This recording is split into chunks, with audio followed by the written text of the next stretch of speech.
Kabin Kebudayaan akan menyerahkan cenderamata dari Bapak Kabin Kebudayaan ke Pak Sekretaris.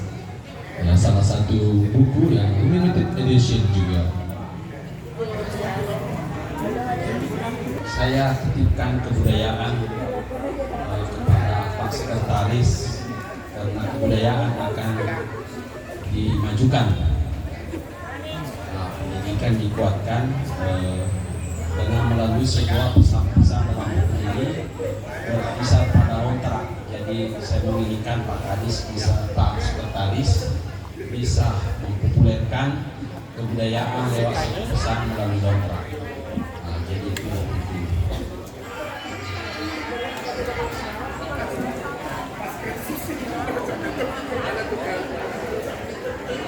Iya, sudah. Oke, terima kasih kami ucapkan kepada Bapak Sekretaris Dinas Pendidikan dan Kebudayaan Kuliajo dan Kabin Kebudayaan.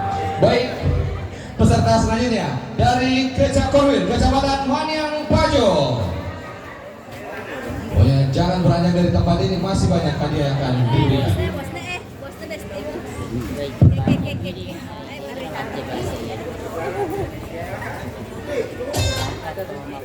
Bismillah, semoga selamat sampai. Terus ini dunia.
Ada